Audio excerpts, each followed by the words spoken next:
Hello students, welcome to the channel Study with Giri Sisters. My name is Neha Giri. Okay, last video में हमने question number 13 तक complete कर लिया था exercise 15.3 का, which is area and perimeter of triangle and quadrilateral. ठीक है, और मैंने बहुत दिनों से वीडियो मैं नहीं डाल पा रही थी क्योंकि मेरा खुद का एग्जाम चल रहा था, तो सॉरी फॉर दैट. बट अब हम यहाँ से कंटिन्यू करेंगे. ठीक है, तो क्वेश्चन नंबर 13 तक हमारा कंप्लीट हो गया था और लास्ट के 3 क्वेश्चंस रह रहे हैं इस एक्सरसाइज का 15.3, दैट इज 14, 15 एंड 16. ये क्वेश्चन कंप्लीट करने के बाद मैं नेक्स्ट दूसरे चैप्टर पे मूव करूंगी. अगर आप लोगों को कोई दिक्कत है तो आप प्लीज़ कमेंट सेक्शन में हमसे पूछ सकते हैं. ठीक है, और वीडियो को अगर आप कंटिन्यूसली 1 to 2 टाइम्स अगर देखेंगे तो सारे डाउट्स आई थिंक क्लियर हो जाएंगे. ठीक है, तो चलो स्टार्ट करते हैं क्वेश्चन नंबर 14 से. Okay, I am going through the question. 14 में देखो क्या लिखा हुआ है. एक रोम्बस की भुजाओं की लंबाई एक वर्ग क्षेत्र की भुजाओं की लंबाई के समान है. मतलब कि एक रोम्बस की जो साइड्स की का लेंथ है वो एक वर्ग दैट इज स्क्वायर के साइड्स के लेंथ के इक्वल है. वर्ग क्षेत्र के विकर्ण की लंबाई, वर्ग क्षेत्र का जो विकर्ण है दैट इज डायगोनल है, उसकी लंबाई दी हुई है. मतलब कि स्क्वायर का डायगोनल का लेंथ दिया हुआ है 40√2 सेंटीमीटर. यदि रोम्बस के दोनों विकर्णों का अनुपात, रोम्बस की दोनों डायगोनल्स का रेशियो इज गिवन 3:4 हो तो रोम्बस के आकार के क्षेत्र का क्षेत्रफल ज्ञात करें. ठीक है, अब इसके बाद मैं जो फिगर बनाऊंगी और आप लोगों को वहाँ से और भी ज़्यादा क्लियर हो जाएगा. तो चलो स्टार्ट करते हैं question number 14. Okay, then here it is given the length of the square is length of the side of the square is equal to the length of the sides of the rhombus. ठीक है, तो पहले हम एक figure बना लेते हैं एक रोम्बस का, एक स्क्वायर का. मान लो दिस इज द रोम्बस. ठीक है, and this is the square. ठीक है, जिसमें साइड्स की जो लेंथ है दोनों के ही इक्वल है. ठीक है, मान लेते हैं कि जो रोम्बस है वो ABCD ले लिया हमने. ठीक है, और इसे मान लेते हैं PQRS. ठीक है, अब यहाँ पे दिया है diagonal of square is given. मतलब कि स्क्वायर का डायगोनल दिया हुआ है. एक डायगोनल का लेंथ दोनों ही इक्वल होता है. एक लेंथ का डायगोनल का लेंथ दिया हुआ है दैट इज 40√2. इसका दे दिया है 40√2 सेंटीमीटर. ठीक है, तो इसे बस हम यहाँ लिखेंगे कि diagonal of square is equal to 40√2 centimetre. ये दिया हुआ है. ठीक है, और ऑल्सो हमें पता है कि ये जो सारे लेंथ है वो इक्वल है. हमें निकालना क्या है, यहाँ से हमें फाइंड करना है एरिया ऑफ रोम्बस. ठीक है, एरिया ऑफ रोम्बस फाइंड करना है. बट इसके लिए हमारे पास क्या क्या चीज़ें अवेलेबल हैं. एक तो है कि इन दोनों के जो साइड्स है ये इक्वल है. दैट इज क्या क्या है कि AB here what is given AB equals PQ. मतलब AB मैं पहले इसका कर देती हूँ इक्वल सारे को एक साथ. ठीक है, ओके, तो ये सारे लेंथ जो है वो एक दूसरे के साथ इक्वल है. ये सबका लेंथ एक साथ इक्वल है. ठीक है, तो सबका लेंथ इक्वल है. और हमारे पास क्या दिया हुआ है कि रेशियो ऑफ द साइड्स क्या दिया हुआ था, ratio of the length of the diagonal of rhombus. ये हमारे पास अवेलेबल है. क्या है कि ratio of the diagonal of rhombus. ये और भी गिवन दिया हुआ है. रोम्बस इक्वल्स कितना दिया हुआ है 3:4. ठीक है, ये दिया हुआ है, ये हमारे पास है. ठीक है, अब चलो यहाँ पे आते हैं कि diagonal of square is this. अब हमें पता है फॉर्मूला है कि डायगोनल ऑफ स्क्वायर का फॉर्मूला क्या होता है. हमें पता है कि डायगोनल ऑफ स्क्वायर का फॉर्मूला होता है √2 मल्टीप्लाई साइड, और यहाँ पे क्या है 40√2. तो इन दोनों को हमने क्या किया, इक्वलाइज कर दिया, इक्वल कर दिया. √2 कैंसिल हो जाएगा. दैट इज साइड इक्वल्स कितना आ गया 40 सेंटीमीटर. तो एक साइड का लेंथ हमें पता चल गया और सबका साइड इक्वल है. दैट मीन्स हमें क्या मिल गया, रोम्बस का भी साइड का लेंथ हमें पता चल गया. ठीक है, तो साइड हमें पता चल गया तो लिख देंगे कि length of each side of rhombus. Rhombus का भी सेम वही होगा, रोम्बस इक्वल्स 40 सेंटीमीटर. ठीक है, लेंथ कितना आ गया 40 सेंटीमीटर आ गया. अब diagonal of rhombus is given. ठीक है, ओके, अब हम चलते हैं क्या कि लेंथ आ गया हमारे पास, रेशियो ऑफ डायगोनल हमारे पास है. तो अब इस फिगर पे आते हैं. ठीक है, यहाँ पे ये और ये दिया हुआ है. ठीक है, क्या है 3:4. मान लो अगर ये 3:4 है, मतलब कि DB 3 है, तो एक डायगोनल DB को हम 3x मान सकते हैं एंड DB को और AC को हम मान सकते हैं क्या AC को मान सकते हैं 4x, ठीक है। अब 3x और 4x हम लेकर चलते हैं, ओके। तो यहाँ पे हम लेट मेंशन कर देंगे, let dB is equal to 3x and AC equals 4x, ठीक है। अब dB एंड AC है हमारे पास। मान लो यहाँ पे एक पॉइंट O है, ठीक है, और हमें पता है कि जो डायगोनल्स ऑफ रोम्बस होते हैं एक दूसरे को कहाँ बाइसेक्ट करते हैं, मतलब कि इक्वल पार्ट में डिवाइड करते हैं। इसका मतलब अगर मैं इस पार्ट को कवर करूँ, ओनली दिस पार्ट, ये वाले पार्ट को, दैट इज़ अगर मैं OB निकालूँ तो OB का लेंथ क्या होगा, DB का आधा होगा, दैट इज़ OB इक्वल्स क्या हो जाएगा, DB/2, that is 3x, DB is 3x/2, okay. OB का लेंथ इतना आ गया। उसके बाद हम निकालेंगे क्या, OA निकालेंगे, ओके। OA क्या है, AC का आधा होगा, that is OA equals AC/2, that means AC we have 4x/2, that is 2x, ठीक है। तो OA इतना आ गया। अब हमें क्या करना है कि अब ध्यान से देखो कि ये हमें पता है कि diagonals of rhombus bisect each other at 90 degree angle, ठीक है। तो ये हमेशा 90 डिग्री एंगल पे कट करते हैं, इसका मतलब यहाँ 90 डिग्री का एंगल बनता है। और जब यहाँ 90 डिग्री का एंगल बनेगा तो इसका अपोजिट जो साइड होगा वो क्या होगा, हाइपोटेनस या फिर कर्न कहलाएगा, ठीक है। तो AB क्या हो गया, हाइपोटेनस। तो हमें क्या निकालना है, हाइपोटेनस, दैट इज़ AB निकालना है। क्योंकि हम क्या करेंगे, अगर जैसे हमें AB का वैल्यू पता चल जाएगा हम इस 40 के साथ इक्वल कर लेंगे और वहाँ से हमें x का वैल्यू मिल जाएगा, इसलिए हम ये सारी चीज़ें कर रहे हैं। तो AB फाइंड करने के लिए हमें पाइथागोरस थ्योरम चाहिए। जब भी राइट एंगल ट्रायंगल की बात आती है हम पाइथागोरस थ्योरम वहाँ पे लगाते हैं, ठीक है। तो AB को फाइंड करने के लिए हम पाइथागोरस थ्योरम क्या लिखेंगे, AB इक्वल्स रूट अंडर, हमें पता है पाइथागोरस फॉर्मूला यही होता है, AB इक्वल्स रूट अंडर या फिर AB square is equals to OA square plus OB square, मैं उसको स्क्वायरिंग हटा के रूट चढ़ा देती हूँ, ठीक है। OB square plus OA square, ठीक है। OB का लेंथ हमें पता है कितना है, 3x/2 the whole square plus OA is 2x the whole square, ठीक है। अब इसको सिंप्लीफाई करते हैं, that is 9x² plus 4x square, ठीक है। अब इसे भी सिंप्लीफाई करेंगे, दैट इज ये कितना आ जाएगा, डिवाइडेड 4 9x² प्लस 16x², that is we get root under 25x² divided 4, that is 5x/2। हमें कितना मिल गया, AB 5x/2। बट AB का लेंथ हमें पता है, each length of the rhombus हमें पता है 40, जैसे उसके बाद दोनों को इक्वल कर देंगे। We have length of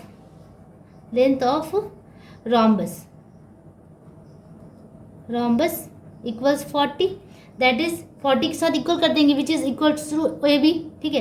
that is 5x/2 is equal to 40, ठीक है। अब इसे सिंप्लीफाई करते हैं तो x इज इक्वल टू क्या आ जाएगा, 40 × 2 डिवाइडेड 5, है ना, क्रॉस मल्टीप्लाई हो जाएगा और ये 5 नीचे।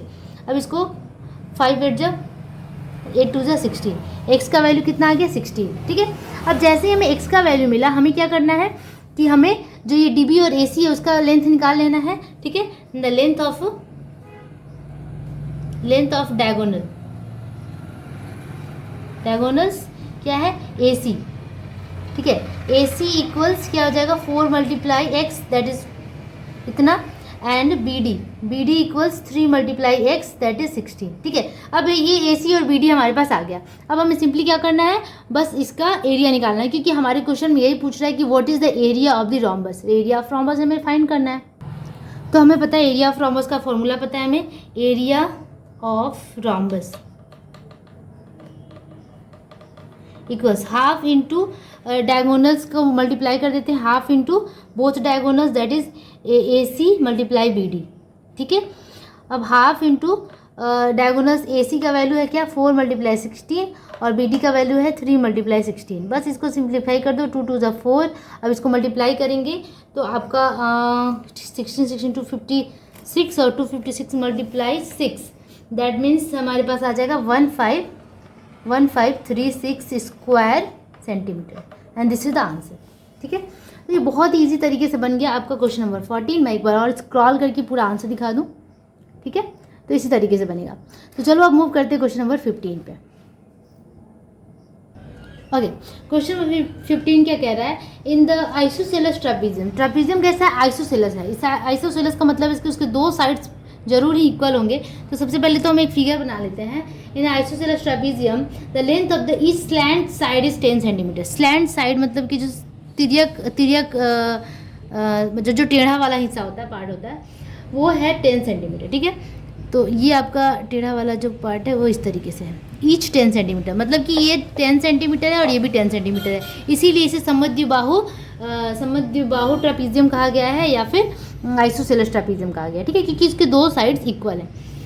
Okay, and the length of the parallel sides are 5 centimetre and 17 centimetre, मतलब ये जो छोटा वाला पार्ट है ये 5 सेंटीमीटर है और ये है 17 सेंटीमीटर। ओके, उसके बाद respectively let us write by and calculate the field of the shape of the trapezium and its diagonal. इसका मतलब हमें एरिया निकालना है और इसका डायगोनल भी फाइंड करना है, ठीक है।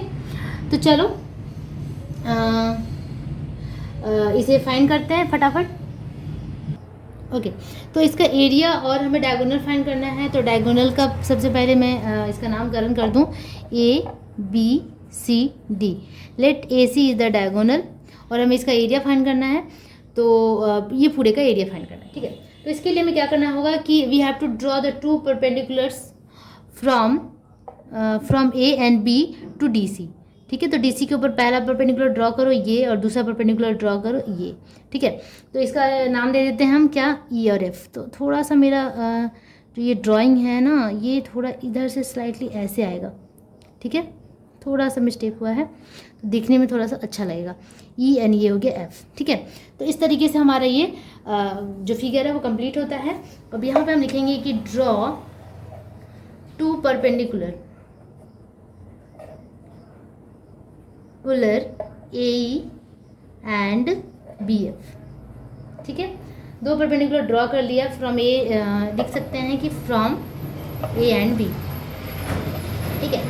अब हमें लेंथ निकालना है और ABCD क्या है, एक आइसोसेलेस ट्रापीजियम है।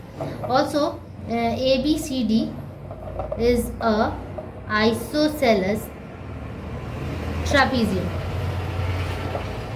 मतलब कि समद्विबाहु ट्रापीजियम है, ठीक है, मतलब जिसकी दो साइड्स इक्वल है, ठीक है। दैट इज हमारे पास क्या क्या है, दैट इज क्या है, AD इक्वल्स BC हमारे पास है, ठीक है।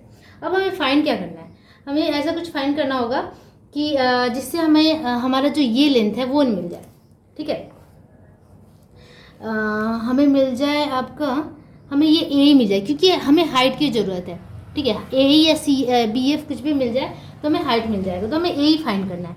AE फाइंड करने के लिए हम क्या करेंगे, AE फाइंड करने के लिए सबसे पहले तो हमें D निकालना होगा, ये D, ठीक है। तो चलो फाइंड करते हैं D इक्वल्स क्या लिखेंगे, D इक्वल्स हम लिखेंगे, देखो ये है पूरा 17, ये जो लंबा सा लेंथ है वो 17 है और ये है पूरा हमारा 5। तो इस 17 में से ये पार्ट 5 माइनस कर देते हैं, 17 माइनस 5, तो क्या बचा, ये वाला पार्ट और ये वाला पार्ट, ठीक है। अब ये पार्ट दोनों ही इक्वल है, क्यों, क्योंकि ये जो परपेंडिकुलर लाइन्स है दोनों इक्वल पार्ट में डिवाइड कर रहा है और ये लाइन सेगमेंट्स भी इधर वाले भी इक्वल है, इसीलिए ये जो दोनों पार्ट होगा वो इक्वल होगा। तो इसे हम 2 से डिवाइड कर देंगे। पहले तो मैं 17 माइनस 5 कर देती हूँ, उसके बाद इसे 2 से डिवाइड कर देती हूँ, ठीक है। तो 17 माइनस 5 हमारे कितना हो जाता है 12, और 12 डिवाइडेड 2 दैट इज आ गया 6 सेंटीमीटर। तो D हमारा कितना, D और CF, D equals CF equals कितना आ गया 6 सेंटीमीटर, ठीक है, क्योंकि दोनों पार्ट ही एक दूसरे के साथ इक्वल होंगे। फिगर से समझ में आ रहा है। तो D CF आ गया और हमारे पास पहले से क्या था, अच्छा यहाँ पे मैं मेंशन कर सकती हूँ कि D इज इक्वल्स टू आपका 17 क्या था, DC था, DC माइनस AB हम कर सकते थे, ठीक है। बट यहाँ पे आपको बस जानने के लिए है, यहाँ पे आप देख सकते हो कि here DC equals 17 centimetre and AB equals 5 centimetre, ये मेंशन मैंने यहाँ पे कर दिया, चलो ठीक है। तो ये आ गया आपका 6 सेंटीमीटर। अब हमारा ये जो पार्ट है वो 6 और ये भी 6 आ गया, 6 आ गया, ठीक है। अब ये 6 सेंटीमीटर आ गया। अब हम क्या करेंगे कि हम एक ट्रायंगल ले लेंगे ADE, ये वाला छोटा वाला ट्रायंगल। इस ट्रायंगल में हमें क्या मिलेगा, ठीक है, इन ट्रायंगल ADE में हमें क्या मिलता है कि AE क्या है, एक परपेंडिकुलर है, इसका मतलब यहाँ पे 90 डिग्री का एंगल बना रहा है, और AD क्या हो गया, ये डायगोनल हाइपोटेनस या फिर कर्ण हो गया। इसका मतलब अगर हमें निकालना होगा क्या, ये जो लेंथ निकालना होगा AE, तो हम यहाँ से AE फाइंड कर सकते हैं। AE इक्वल्स क्या हो जाएगा, AE क्या है, हमारा लंब है लंब है, परपेंडिकुलर है, तो उसे फाइंड करने के लिए रूट अंडर सबसे लॉन्गेस्ट साइड होता है that is A D, hypotenuse का square minus shortest side that is D का स्क्वायर, यही फॉर्मूला होता है पाइथागोरस थ्योरम के अकॉर्डिंग। तो ए का लेंथ, ए डी का लेंथ हमें पता है 10 दी स्क्वायर, और डी भी हमने यहाँ निकाल लिया 6 सेंटीमीटर, 6 का स्क्वायर, दैट मीन्स कितना आ गया 100 माइनस 36, दैट इज कितना आ गया आपका 64, root 64 that is 8 centimetre. Negative को नहीं मानते हैं, पॉजिटिव को लेके चलते हैं। तो 8 सेंटीमीटर हमारा क्या आ गया, ये आ गया हमारा A, that is we have now A equals, क्योंकि बिल्कुल इक्वल है, परपेंडिकुलर हमेशा इक्वल ही होता है, B F, A equals B F equals 8 centimetre, ठीक है।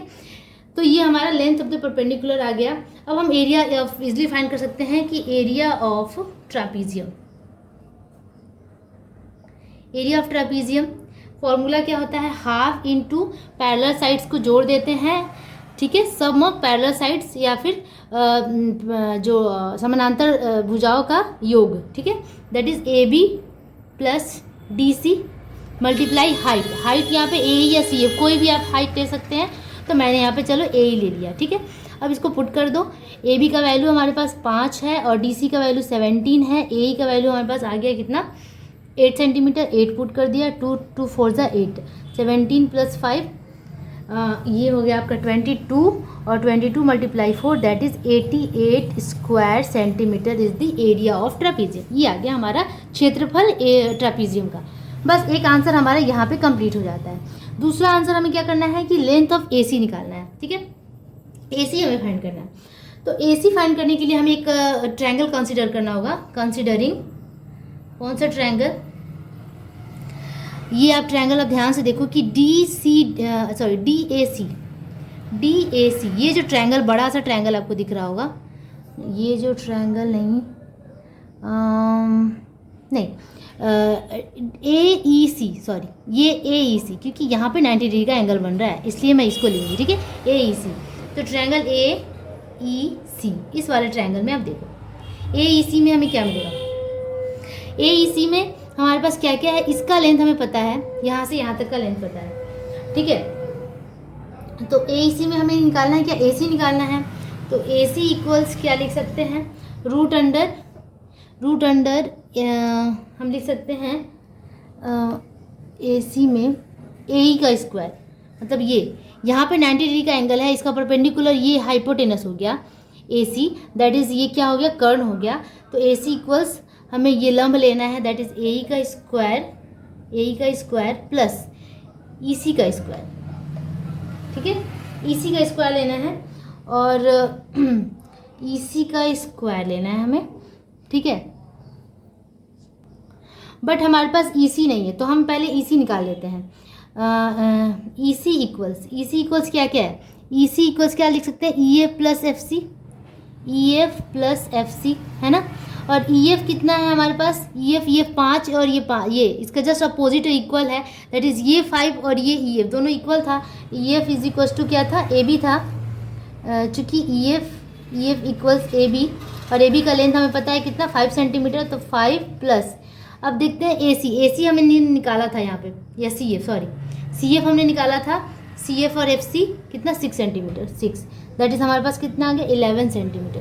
तो ई सी का लेंथ कितना आ गया, टोटल इस ई सी का लेंथ आ गया 11 सेंटीमीटर, बस यहाँ पुट कर देना है, रूट अंडर ए का स्क्वायर, ए हमारे पास है 8, ठीक है, ए हमने जस्ट अभी निकाला था यहाँ पे 8 centimetre, that is 8 square plus E C 11 the square, बस इसको स्क्वायरिंग कर देते हैं, 64 प्लस 121 that is root under 185 centimetre, ठीक है। तो इसी तरीके से हमने क्या कर लिया, ए सी का लेंथ भी फाइंड कर लिया, ठीक है। तो इसी तरीके से आपका ये क्वेश्चन नंबर 15 में यहाँ पे कंप्लीट होता है। होप आप लोग को समझ में आया होगा, बहुत ही ज़्यादा कंफ्यूजिंग नहीं है, अगर आप अच्छे से फिगर को समझ जाएंगे तो ये बहुत ही ईजी है, ओके स्टूडेंट। तो अब हम मूव करते हैं क्वेश्चन नंबर 16 पे। एक एक तरह से मैं क्वेश्चन को पढ़ूंगी और उसके बाद उसको करती जाऊंगी, ज़्यादा इजी होगा। एक ट्रापीजियम की एक समानांतर भुजाओं की लंबाई 19 सेंटीमीटर और 9 सेंटीमीटर है। तो इस तरीके से मैं फिगर बनाती हूँ, ठीक है। यहाँ पे मैं 9 सेंटीमीटर लेती हूँ और इधर ले लेते हैं 19 सेंटीमीटर, ठीक है, सबसे लॉन्ग वाला। और उसके बाद तिर्यक भुजाओं की लंबाई 6 और 8 सेंटीमीटर है, 6 एंड 8 सेंटीमीटर, ठीक है। तो इधर वाला हाइट लेंथ में 8 सेंटीमीटर लेती हूँ और यहाँ पे 6 सेंटीमीटर, ठीक है। इस तरीके से एक फिगर है। तो अब हमें इसे क्या करना है, एरिया ऑफ ट्रेपीजियम फाइंड करना है। तो चलो अब इसे करते हैं। सबसे पहले तो इसका नामकरण कर लेते हैं। Let this is A B C and D, ठीक है। और यहाँ पे 2 परपेंडिकुलर ड्रॉ करते हैं, ठीक है। ड्रॉ 2 परपेंडिकुलर्स दैट इज क्या, इस तरीके से एकदम सीधा लाइन, ठीक है। इसका नाम दे देते हैं हम कुछ, ये देते हैं ई और यहाँ पे F, D and C F, ठीक है। 2 इक्वल परपेंडिकुलर्स होता है, हमें पता है, ठीक है। अब हमें क्या करना है, सबका हाँ, इस पार्ट को जो है, ये जो पार्ट है ये इस पार्ट के एकदम इक्वल है, फिगर से समझ में आ रहा है। इसका मतलब ये जो ई एफ पार्ट है पर्टिकुलर, ये जो पार्ट है ये 9 सेंटीमीटर है, ठीक है। तो अगर ए या फिर सी एफ हमें निकालना हो तो कैसे निकालेंगे।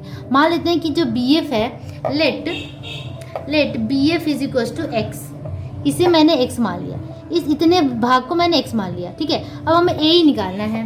तो ए के लिए हम क्या करेंगे, ए के लिए टोटल ए बी में से हमें क्या निकालना होगा, ए बी माइनस हमें क्या करना होगा, ई एफ और बी, ई एफ प्लस ये बी एफ को भी माइनस करना होगा, दोनों को माइनस करना होगा, ठीक है। तो हमारे पास ई एफ कितना है, 9 सेंटीमीटर है, ए बी माइनस 9 प्लस ये है एक्स, ठीक है, इतना है। तो ए बी हमारे पास, सॉरी ए बी हमारे पास है 19, टोटल ए बी का लेंथ हमें पता ही है तो मैं क्यों ए बी लिख रही हूँ 19। तो 19 माइनस 9 माइनस एक्स, ठीक है, इस तरीके से आया। दैट इज़ ये हो गया कितना, 10 माइनस एक्स। तो ए ही हमारे पास कितना आ गया, 10 माइनस एक्स सेंटीमीटर, ठीक है। ए ही हमने यहाँ से फाइंड कर दिया। एक्चुअली हमें फाइंड क्या करना है, ये फाइंड करना है जिसके लिए हमें बेस चाहिए होगा, ठीक है। अगर यहाँ पे 90 डिग्री का एंगल बन रहा है और ये हमारे पास लंब है दैट इज़ परपेंडिकुलर है, तो हमें बेस भी तो चाहिए और हमारे पास ये है, ठीक है। तो इस बेस को निकालने के लिए मैंने ये चीज़ किया। अब ये 10 माइनस एक्स आपका आ गया ए, ठीक है। अब हम फाइंड कर सकते हैं length by the Pythagoras theorem, ठीक है। That is we can find A D square is equal to root under A square plus D square, है ना। तो ए का लेंथ हमें पता है कितना है, ए का लेंथ है, ए का है 10 माइनस एक्स, पुट कर देते हैं 10 minus X D whole square, and D का लेंथ हमें पता है कितना, नहीं पता है हमें, डी का लेंथ हमें निकालना है। तो इसको डी को मैं डी ही रखती हूँ, ठीक है। एक मिनट, सॉरी वो थोड़ा लॉन्ग प्रोसेस हो जाता, तो मैं डायरेक्ट डी ही क्यों ना निकाल लूँ। D square is equal to, D is equal to क्या होता है, रूट अंडर जो हाइपोटेनस का square that is A D square minus base square A square, direct मैं इस तरह कर लूँ, ठीक है। ए डी हमारे पास कितना है, 8 स्क्वायर 8 है, दैट इज 8 का स्क्वायर कर लेंगे माइनस ए कितना आ गया, 10 minus X D whole square, ठीक है। दैट इज कितना आ गया, root under 64 minus 10 minus X D whole square, इसको तोड़ना होगा। तो इसे तोड़ लेते हैं, कितना हो जाएगा ये 100 A square minus 2 A B, तो ये 20 X sorry minus 2 A B plus B square that is X square, ठीक है। अब इसे भी अच्छी तरीके से सिंप्लीफाई कर लो। तो 64 minus 100 plus 20 x minus x square, इस तरीके से आया। अब इसको और सिंप्लीफाई कर लेते हैं हम, तो आपका ये आ जाएगा 36, ठीक है। 100 माइनस तो माइनस 36 आ रहा है, minus 36 plus 20 x minus x square, ठीक है। ये आ गया आपका डी का वैल्यू, ठीक है। अब डी और सी एफ दोनों इक्वल होगा, उसी तरीके से अब हम सी एफ निकाल लेंगे। तो चलो सी एफ निकालते हैं। In triangle B F C में हमें क्या निकालना है, सी एफ निकालना है, ठीक है। तो यहाँ पे है हमारा सी एफ, इसका लेंथ एक्स है और इसका लेंथ हमें नहीं पता, ठीक है, और इसका लेंथ हमें पता है। तो हम यहाँ से सी एफ निकालेंगे, सी एफ स्क्वायर या फिर C F is equal to root under, C F equals root under, ये हमारा सी एफ है ये, ठीक है। यहाँ 90 डिग्री का एंगल है, तो ये जो बी सी होगा ये लॉन्गेस्ट साइड होगा, दैट इज हाइपोटेनस होगा, दैट इज बी सी का square minus B F square, है ना। अब बी एफ का लेंथ हमें एक्स पता है, ठीक है। तो ये हो जाएगा आपका रूट अंडर 6 का square minus x square, that is 36 minus x square, ये आ गया कितना, सी एफ। अब हमें पता है कि लेंथ ऑफ द परपेंडिकुलर हमेशा इक्वल होता है, दैट मीन्स वी हैव, या फिर वी नो दैट लिख सकते हैं, D is equals to C F, ठीक है। किसी भी एक ट्रापीजियम का टू परपेंडिकुलर्स जो या फिर टू हाइट्स होते हैं वो इक्वल होते हैं, that is D is equals to C F. D का वैल्यू कितना है, root under 36 minus 36 plus 20x minus x square equals या फिर 36 माइनस एक्स स्क्वायर, ठीक है। अब ये रूट से रूट अपने आप क्रॉस हो जाता है, तो यहाँ क्या क्या बचा, minus 36 minus x square plus 20x, यहाँ पे क्या है 36 माइनस एक्स स्क्वायर, ठीक है। अब इस एक्स स्क्वायर को अगर मैं उधर लेके जाऊँ तो minus x square plus x square cut जाता है, दैट इज यहाँ पे मैं कर लूँ ये और ये यहीं पे मैं कैंसिल कर सकती हूँ, ठीक है। अब ये 36 माइनस 36 और ये 36 ऐड होगा क्योंकि ये जब इधर आएगा तो साइन चेंज, तो 20x is equal to 36 plus 36, ठीक है। 36 दैट इज कितना आ गया, ये हो गया 72, that means x is equal to 72 divided 20, ठीक है। अब इसको डिवाइड कर लेते हैं तो आ जाएगा आपका कितना 3.6 सेंटीमीटर, तो x का वैल्यू कितना आ गया 3.6 सेंटीमीटर। अब हमें क्या करना है, एरिया ऑफ ट्रेपेजियम फाइंड करना है, और हमने x किसको माना था, BF को माना था, ठीक है। BF को माना था इसे, तो हमें क्या निकालना था, D या CF निकालना था, तो D की जगह पे पुट कर देते हैं, किसी की जगह CF निकाल लेते हैं। CF इक्वल्स कितना हो जाएगा, root under 36 minus x square, that is 3.60 whole square, है ना।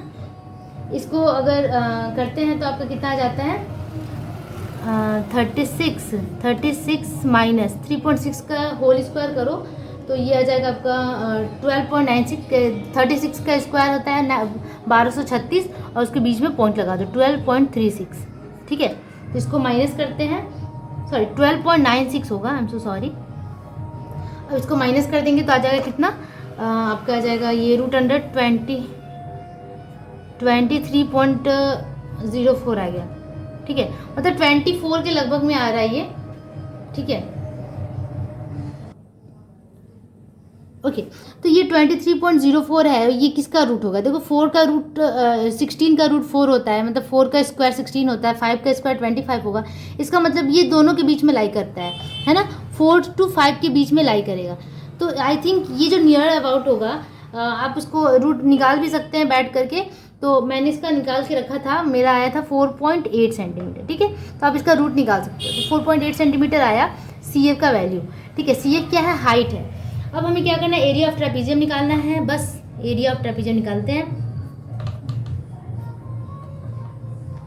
Area of trapezium equals to half AB plus DC, parallel sides को ऐड कर देते हैं और हाइट को मल्टीप्लाई कर देते हैं। हाइट कितना है CF या AD दोनों इक्वल है, तो हाफ AB कितना है हमारे पास, AB है 19 और DC कितना है 9 मल्टीप्लाई CF है 4.8, ठीक है।